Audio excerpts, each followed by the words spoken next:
ये रूहानी आलम के अंदर जरूरी है कि हम अपनी निगाहें अपने खुदावंद पर लगा कर रखें। बार बार फेलियर्स के अंदर चले जाना, सबब यह है कि हम डिस्ट्रैक्ट हो चुके हैं, हम अपनी निगाहें मसीह पर नहीं लगाते हैं, और ये एक बड़ी सच्चाई है।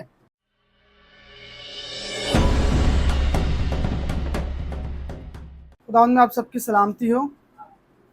जिनके पास बाइबल मुकद्दस है मेरे साथ निकालिए इब्रानियों उसका 12वां बाब और उसकी दूसरी आयत। और ईमान के बानी और कामिल करने वाले यीशु को तकते रहो, जिसने उस खुशी के लिए जो उसकी नज़रों के सामने थी शर्मिंदगी की परवाह ना करके सलीब का दुख सहा और खुदा के तख्त की दाहिनी तरफ जा बैठा। खुदा के कलाम के पढ़े और सुने जाने पर खुदावन की बरकत हो। आज जिस पर हम गौर करेंगे, कुछ वक्त सीखेंगे, वो ये है कि अपनी निगाहें अपने मुनज्जी खुदावंद पर लगाए रखना। खुदा का कलाम इस बात को बयान करता है कि इसकी इम्पोर्टेंस है, यानी जब हम अपनी निगाहें और अपनी तवज्जो का मरकज अपने खुदावंद यीशु मसीह को बनाते हैं या बना के रखते हैं, तो खुदा की अल्टीमेट प्रेजेंस के अंदर हमारी लाइफ सर्व होती है। यानी हमारी जिंदगियां खुदा की प्रेजेंस या खुदा की हजूरी के अंदर बसर होती है। कब? जब हमारी निगाहें खुदावंद यीशु मसीह पर लगी होती हैं। बाइबल मुकद्दस फरमाती है इब्रानियों उसका 12वां बाब और दूसरी आयत में, और ईमान के बानी और कामिल करने वाले यीशु को तकते रहो। खुदा का बंदा पौलुस फरमाता है कि किसको तकते रहो? यीशु मसीह को तकते रहो। क्यों? क्योंकि इसकी इंपॉर्टेंस है, ये जरूरी है, ये रूहानी आलम के अंदर जरूरी है कि हम अपनी निगाहें अपने खुदावंद पर लगा कर रखें। ये बिल्कुल इस तौर से होगा कि अगर हम किसी चीज को या किसी चीज के अंदर कामयाब होना चाहते हैं, या मैं किसी बिजनेस को डेवलप करूं, किसी बिजनेस को खड़ा करूं, और मेरी ख्वाहिश हो कि मैं एक बड़े बिजनेसमैन बनूं या एक आला दर्जे पर हम पहुंच जाए अपनी फील्ड के अंदर, तो जब तक हमारा फोकस, जब तक हमारा जहन, जब तक हमारी निगाहें उस फील्ड पर ना हो, उन कामों पर ना हो जो हमारी फील्ड के मुतालिक है, यानी जो मेरे बिजनेस के मुताबिक है, अगर मैं अपनी निगाहें उस पर ना लगाऊं, अगर मैं अपना ध्यान उस पर ना लगाऊं, तो मैं कभी भी उसमें कामयाब नहीं हो सकता। बिल्कुल एज इट इज है। अगर हम मसीह को कबूल कर लें लेकिन अपनी निगाहें उस पर ना लगाएं, अपना ध्यान उस पर ना रखें, तो अपनी जिंदगी के अंदर एक कामयाब मसीह जीवन को या एक कामयाब मसीह जिंदगी को बसर नहीं कर सकते।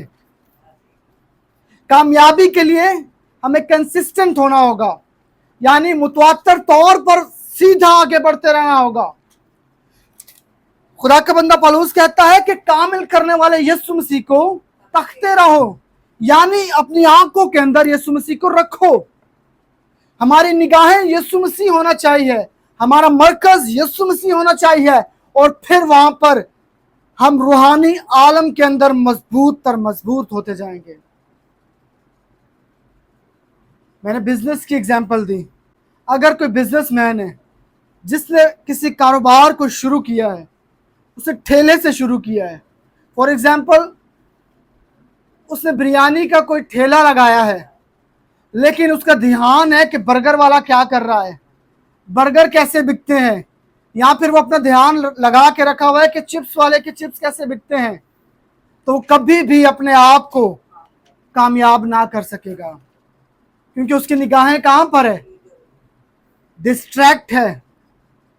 उसकी सोच में यार है शायद बर्गर ज्यादा बिकते हैं, या कभी उसको लगता है शायद चिप्स वाला ज्यादा कमा रहा है मुझसे, और वो क्या है? अपने फोकस से हट चुका है। आज मसीह जिंदगी के अंदर होते हुए भी हम अपनी निगाहें मसीह पर नहीं लगाते हैं, और ये एक बड़ी सच्चाई है जिससे मुंह मोड़ा नहीं जा सकता है, और यही एक बड़ा रीजन है क्रिश्चियन लाइफ के फेलियर का। मसीह में होते हुए भी अपनी जिंदगियों के अंदर नाखुश रहना, अपनी जिंदगियों को अंदर मायूसी का सामना करना, शैतान के हाथों दुख उठाना, बार बार फेलियर्स के अंदर चले जाना, सबब यह है कि हम डिस्ट्रैक्ट हो चुके हैं, हम अपने ट्रैक से, हम अपने रास्ता से भटक चुके हैं। हमारी निगाहें खुदावंद पर होनी चाहिए, लेकिन हमारी निगाहें दुनिया पर है। हमें अपनी जॉब्स की फिक्र है, हमें दुनियादारी की फिक्र है, हमें दोस्तों की फिक्र है, हमें मोहल्लों की फिक्र है, हम शहरों को बचाना चाहते हैं, लेकिन मसीह के पास आकर नहीं। अपनी कोशिश से, अपने इरादों से, अपने ख्यालों से हम लोगों को खुश करते हैं या खुश करना चाहते हैं, लेकिन खुदा का कलाम फरमाता है ये क्रिश्चियन लाइफ नहीं है। जो अपनी निगाहें मसीह पे नहीं लगाते वो एक प्रॉपर या एक कामिल क्रिश्चियन लाइफ नहीं है। यही सबसे बड़ी सच्चाई है जिसे आज मसीहों को कबूल करने की जरूरत है कि अगर हम मसीह पर अपनी निगाहें नहीं लगाए हुए हैं, अगर हमारा भरोसा, हमारा तवक्कल उस कामिल करने वाले पर नहीं है, तो हम एक परफेक्ट क्रिश्चियन लाइफ को बसर ही नहीं कर रहे, बल्कि हम कोसों दूर हैं उस जिंदगी से। उस लाइफ को, उस जिंदगी को बसर करने के लिए हमारी निगाहें हमारे खुदावंद मुनज्जी यानी यीशु पर होनी चाहिए। खुदा का कलाम फरमाता है कि सलीब का पैगाम क्या है? क्या है सलीब का पैगाम? हलाक होने वालों के लिए तो बेवकूफी है, लेकिन नजात पाने वालों के लिए क्या है? कुदरत है खुदा की। लेकिन हमारा ध्यान सलीब पर है ही नहीं है, हमारा ध्यान फतहमंदी पर है ही नहीं। हम दुनिया के अंदर खो बैठे हैं। हम सोचते हैं शायद कोई अच्छा दोस्त हमारे लिए कुछ कर सकता है, शायद अगर मेरे बड़े राबते होंगे या मेरी टीआरपी बहुत होगी, मेरी जान पहचान बहुत होगी, तो शायद मैं अपनी जिंदगी के अंदर एक अच्छी जिंदगी को बसर कर पाऊंगा। खुदा का कलाम फरमाता है ये हलाक होने वालों के नजदीक बेवकूफी है, लेकिन जो इस सलीब के पैगाम को कबूल कर लेता है, जान लेता है, समझ लेता है और उसे अपनी जिंदगी के अंदर ले लेता है, उसके लिए खुदा की कुदरत है। इसलिए इंपॉर्टेंट है कि हम अपनी निगाहें अपने खुदावंद पर लगा कर रखें, क्योंकि विक्ट्री वहां से है, जीत वहां से है, फतहमंदी वहां से है और वो हमारे खुदावंद से है। लेकिन हमारी निगाहें दुनिया पर लगी हुई हैं, हमारा ध्यान दुनिया की मोहब्बतों और दुनिया की रौनकों के अंदर है, दुनिया के पैसों और दुनिया की ऐशो इशरत के अंदर है। तो ऐसी जिंदगी कभी भी कामलियत को नहीं पा सकती है। कभी भी हम रूहानी आलम में बुलंदी को देख नहीं पाएंगे। सिर्फ वो जो अपनी निगाहें यीशु पर लगाए हुए हैं, सिर्फ वो जो अपनी निगाहें यीशु पर रखते हैं, उनकी जिंदगी में विक्ट्री नहीं होगी, जीत नहीं होगी, फतहमंदी से वो खाली रहेंगे, क्योंकि उनकी निगाहें ही खुदावंद पर नहीं है। और आज हम कुछ पॉइंट्स पर गौर करेंगे कि कैसे हम अपनी जिंदगी के अंदर अपनी निगाहें अपने खुदावंद पर लगा सकते हैं और एक फतहमंद मसीह जिंदगी को बसर कर सकते हैं। हालेलुया। सो जिनके पास बाइबल मुकद्दस है मेरे साथ निकालिए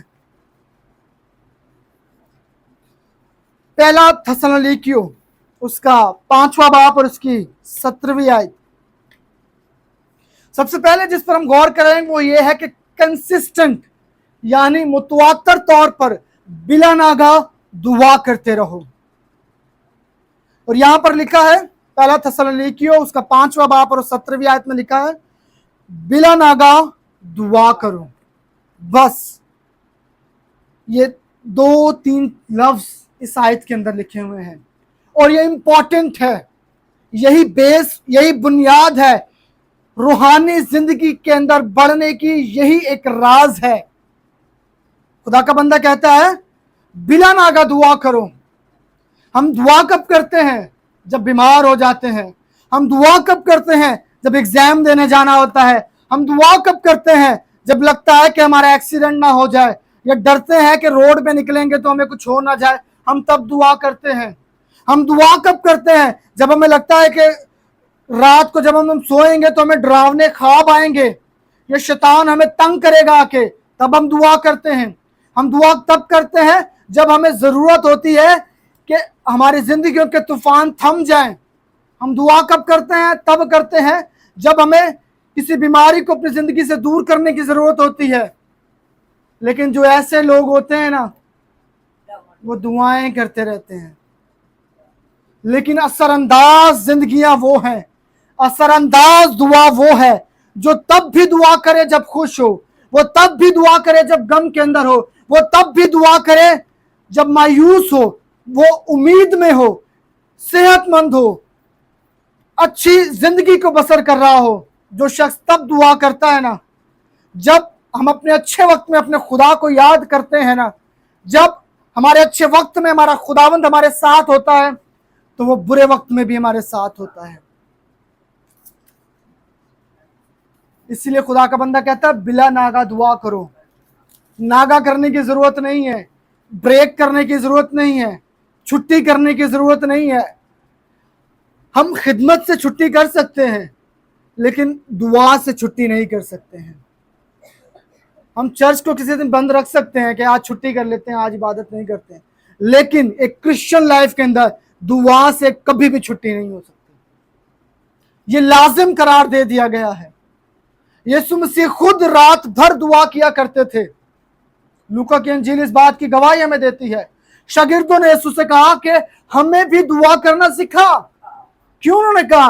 उन्होंने देखा कि हमारा खुदावंद, हमारा उस्ताद तो सारी सारी रात दुआएं करता रहता है, वो सारी रात दुआ के अंदर झुका रहता है। फिर उन्होंने कहा कि हमें भी सिखा दुआ कैसे करते हैं। शायद उनका भी दिल ना करता हो दुआ करने का, शायद वो भी 5 मिनट बाद थक जाते हो, 2 मिनट बाद थक जाते हो, अभी दुआ शुरू की 1 मिनट बाद आमीन हो जाता हो। उनकी दुआओं से भी ऐसा होता होगा ना। इसीलिए वो जब अपने उस्ताद को देखते हैं और जब उसकी जिंदगी को देखते हैं और जब उसकी जिंदगी के अंदर खुदा की प्रेजेंस को देखते हैं, जब रूहुल कुद्दस की जुम्बश को यीशु मसीह की जिंदगी में देखते हैं, जब देखते हैं कि जो कुछ वो खुदा से मांगता है खुदा उसे दे देता है, ये खुदा के बहुत करीब है, गो के खुद खुदा है, तो फिर उन्होंने कहा यीशु से हमें दुआ करना सिखा। वो मुतासिर हुए यीशु मसीह से और उन्होंने फिर कहा कि हमें भी दुआ करना सिखा। उनको पता था हमारा उस्ताद जब इतनी लंबी लंबी दुआएं कर सकता है और जब उसकी जिंदगी ऐसी जबरदस्त हो सकती है, तो हमें भी जरूरत है दुआ करने की।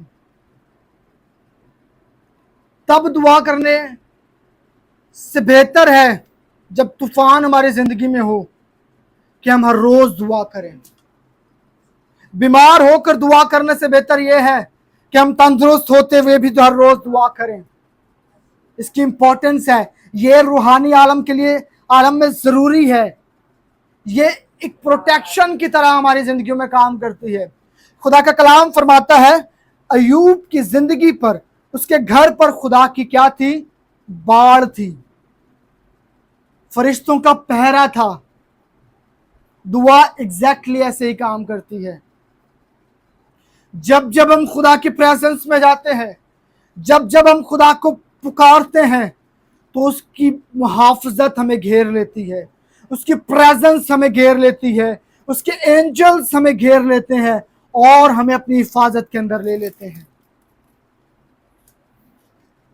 इंतजार ना करें बीमार पड़ने के, इंतजार ना करें कि मुश्किल में पड़ जाएं, इंतजार ना करें कि कोई दुख हमें घेर ले, इंतजार ना करें कि जब दिल बोले तब दुआ करेंगे।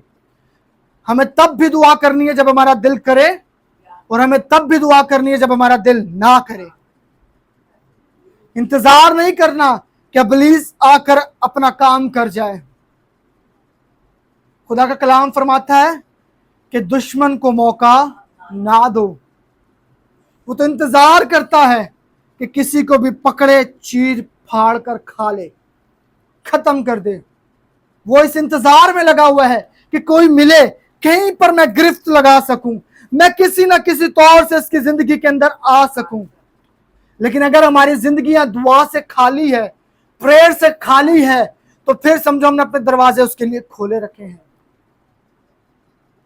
और इसके साथ दुआ के साथ एक और चीज इंपॉर्टेंट है, जो है कलाम। हर रोज बाइबल पढ़ना ये भी इंपॉर्टेंट है, इसकी भी बहुत अहमियत है। क्योंकि जब खुदा का कलाम हमारे अंदर होता है, जब खुदा के वर्ड हमारे अंदर होते हैं, खुदा का कलाम फरमाता है कि जब यीशु मसीह ने बियाबान में इब्लीस पर फतह पाई तो इस कलाम के वसीला से फतह पाई।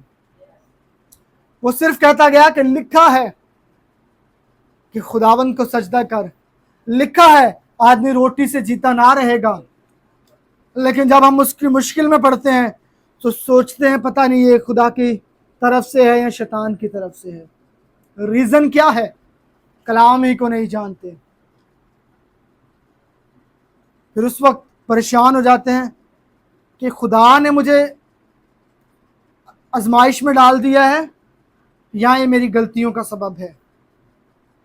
लेकिन जब हमारी निगाहें उस पर लगी होती हैं, हमारा दिल ध्यान उस पर लगा हुआ होता है, जब हम खुदा की प्रेजेंस के अंदर होते हैं, तो फिर खुदा का कलाम फरमाता है जिस तौर से यीशु मसीह ने इब्लीस पर फतह पाई, उसी तौर से हम भी शैतान और उसके सारे कामों पर फतह पा सकते हैं कलाम के सबब से।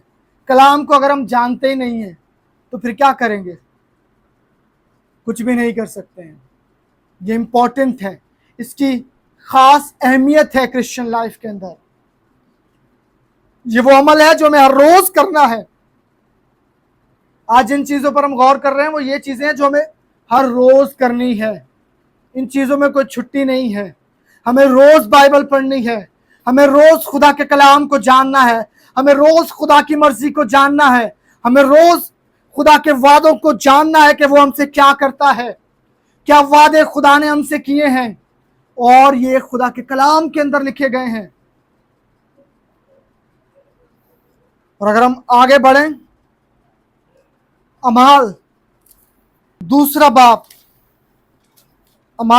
बाप और हम उसकी आयत नंबर देखेंगे 42 को।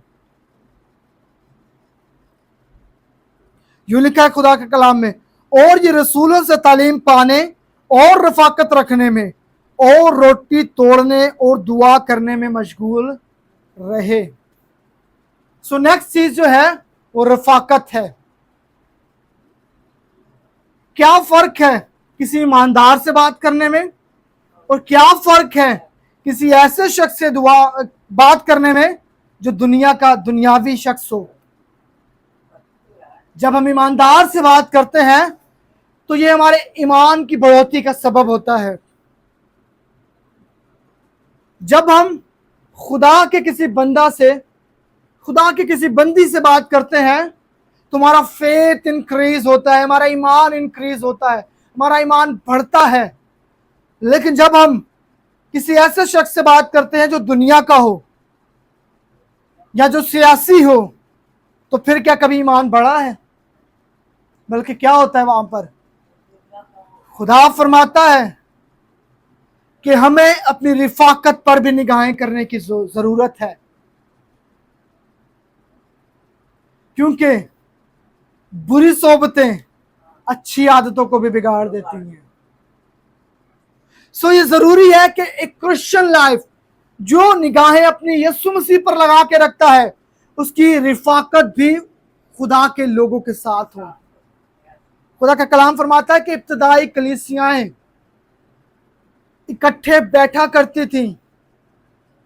बैठ के क्या करती थी? गप्पे नहीं मारती थी, जोक नहीं सुनाती थी, जुगते नहीं करती थी, एक दूसरे को मजाक नहीं करती थी। क्या करती थी? मशगूल रहती थी। यानी क्या? मसरूफ रहती थी। किन बातों में?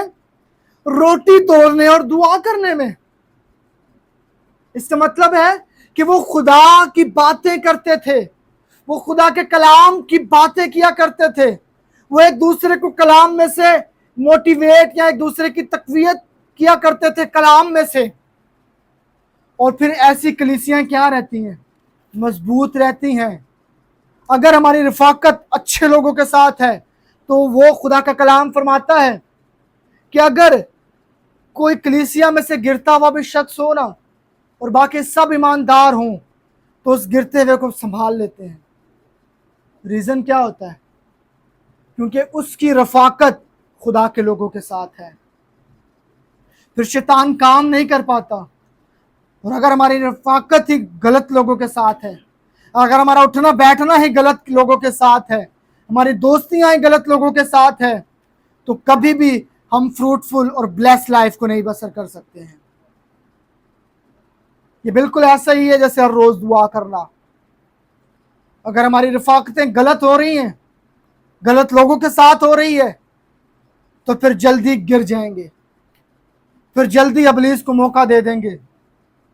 कई ऐसे लोग जो इस घर से कि मैं जो नशा करने वालों के नशे छुड़वा लूंगा उनसे दोस्ती करके, थोड़ा टाइम के बाद वो खुद नशे में लग जाते हैं। रीजन क्या है?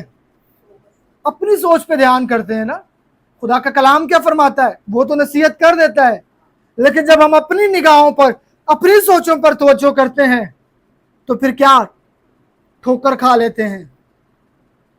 खुदा का कलाम फरमाता है, ईमानदारों के साथ रफाकत रखने में, ईमानदारों के साथ दुआ करने में, ईमानदारों के साथ रोटी तोड़ने में मशगूल रहो, क्योंकि वो हमारी तरक्की का सबब है। लेकिन गलत रफाकतें हमारी गिरावट का सबब है। वो कोई भी हो सकती है। हमें अपनी रफाकतों पर नजर करने की जरूरत है। हमें अपनी जॉब्स पर, हमें अपने दोस्तों पर निगाहें करने की जरूरत है कि किससे हमने दोस्ती कर रखी है। क्योंकि जो बुरी सोबतें होती हैं वो अच्छी आदतों को लाजिम बिगाड़ देती हैं। और हम एक और चीज पर गौर करेंगे, वो ये है कि हर रोज पाक रूह से भरना, हर रोज होली स्पिरिट से भरना। जो तीसरी बात पर हम गौर कर रहे हैं, सो मेरे साथ निकालिए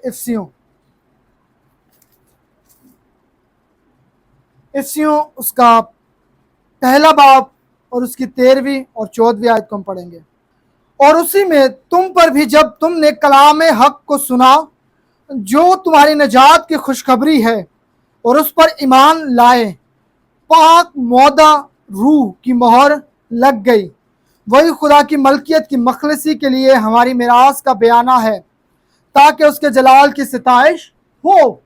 अब यहां पर खुदा का कलाम फरमाता है कि जिस रोज हमने खुदावंद को कबूल किया, या जिस रोज हमने उसके कलाम को सुनकर अपनी जिंदगी उसको दे दी है, उसी रोज खुदा के पाक रूह की मोहर हमारी जिंदगियों पर लग गई है।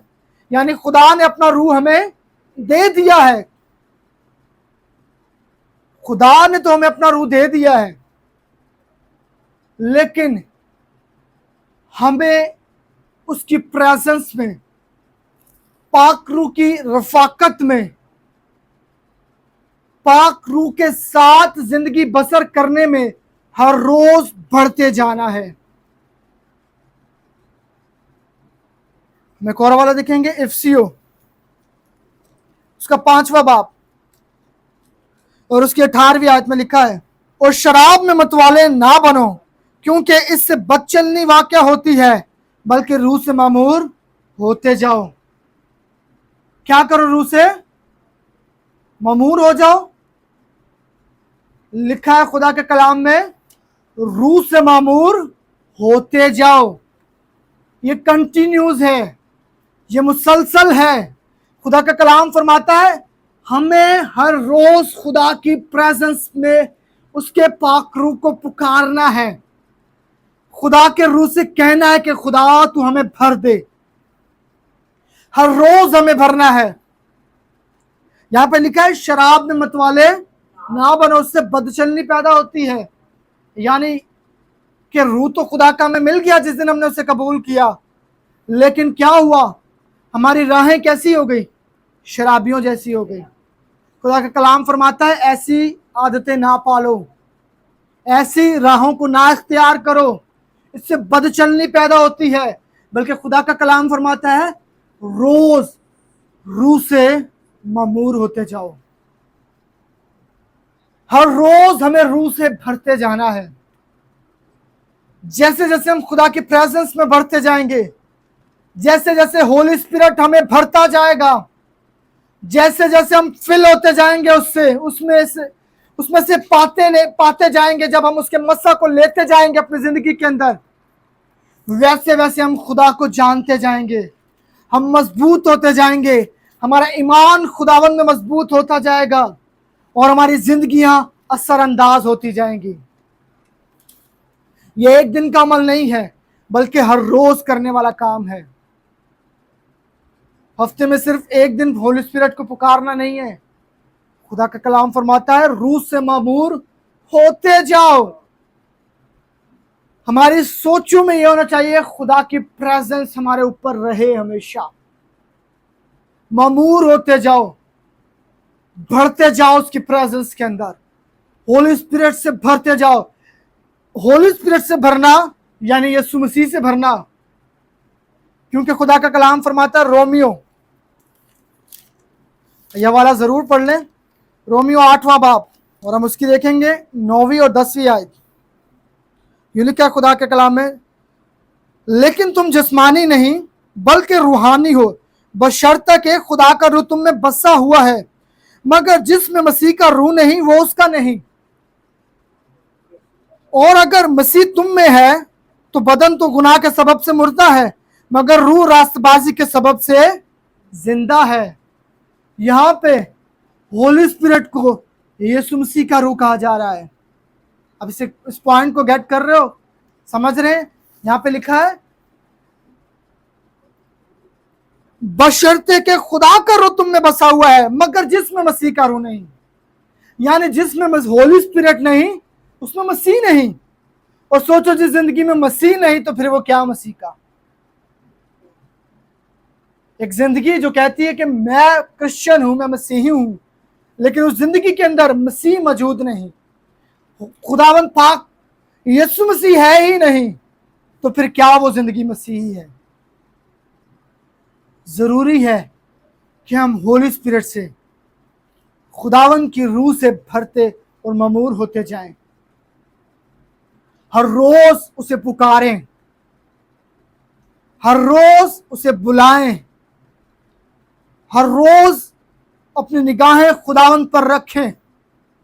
फिर खुदावन की वो कुदरत जो उसने सलीब पर फतहमंदी के साथ ईमानदारों को दे दी है, वो फतहमंदी हमारी जिंदगियों को फतह याब करती जाएगी, क्योंकि उसकी प्रेजेंस हमारे अंदर मौजूद है, उसका रूह हमारे अंदर मौजूद है। और यही बुनियादी चीजें हैं जो हमें हमारे मसीह के साथ जोड़े रखती हैं। ये ऐसी चीजें हैं जिसे हमने डेली बेसिस पे करना है। बढ़ने के लिए डेली बेसिस पे इन कामों को, इन चीजों को मश्क करनी है, इनकी एक्सरसाइज करनी है अपनी जिंदगी के अंदर। कंसिस्टेंसी के साथ हमें प्रेयर करनी है, मुतवातर बिला नागा दुआ करनी है, खुदावंद के लोगों ईमानदारों के साथ रफाकत में रहना है, और खुदा के पाक रूह को अपनी जिंदगी के अंदर हर रोज दावत देनी है कि हमें वो भरता चला जाए, हमें मजीद हर एक लेवल से लेवल पर लेकर जाता जाए। क्योंकि बाइबल मुकद्दस फरमाती है कि तेरा जुआ मस्सा के सबब से क्या किया जाएगा? तोड़ दिया जाएगा। जो जुए, जो बोझ हमारे ऊपर है ना, उसे अगर कोई तोड़ सकता है ना, वो मस्सा है खुदा का, वो प्रेजेंस है खुदा की, एनॉइंटिंग है खुदा की। और जो जिंदगी एनॉइंटिंग से खाली है वो बोझों के नीचे है, वो जुओं के नीचे दबी हुई है। भले वो क्रिश्चियन ही है तो भी वो बोझ के और जुओं के नीचे दबी पड़ी है। और अगर एनॉइंटिंग चाहिए, मस्सा चाहिए, बोझ से आजादी चाहिए, तो फिर हमें हर रोज खुदावंद की प्रेजेंस के अंदर जाने की जरूरत है, हमें हर रोज उसमें झुकने की जरूरत है, हमें हर रोज कलाम को पढ़ने और हर रोज दुआ करने की जरूरत है। ईमानदारों के साथ ईमान की बातों को करने की जरूरत है और खुदावंद यीशु मसीह के रूह से भर जाने की जरूरत है। और अगर हमारी लाइफ ऐसी हो रही है तो फिर याद रखिए वो वक्त करीब है कि आप गवाहियां देते देते थक जाएंगे, लेकिन खुदा हर रोज आप और मेरी जिंदगी के अंदर गवाहियों को पैदा करता जाएगा अपनी कुदरत से। हालेलुया। यही खुदा चाहता है, यही एक विक्ट्री क्रिश्चियन लाइफ है, यही एक जीती हुई जिंदगी है। खुदा का कलाम फरमाता है कि मसीह यीशु ने मौत और कब्र पर फतह पाकर ईमानदारों के लिए सब अच्छी नेमतों को रख दिया है। उसे लेना आपने है, खुद से लेना है उसे, उसने रख दिया है उस जगह पर, वो आपके लिए है। लेकिन अगर आप उसे लेना नहीं चाहते, लेकिन अगर आप उसे थामना नहीं चाहते तो ऐसे जिंदगी खत्म हो जाएगी। लेकिन अगर आप उसे लेना चाहते हैं तो खुदावंद की प्रेजेंस में आ जाने की जरूरत है। मैं कह रहा हूं हर रोज हर वक्त खुदा को आप देखेंगे कि वो आपकी जिंदगी में चलता फिरता आपके कामों में आपके साथ साथ है, और आप गवाहियां देते जाएंगे कि आज खुदा ने ऐसा किया, आज खुदा ने मेरी जिंदगी में ऐसा किया, आज उसने मेरी जिंदगी के अंदर ऐसा किया। और यही निशानी है एक फतहमंद जिंदगी की। खुदावंद आप सबके साथ हो। आमीन।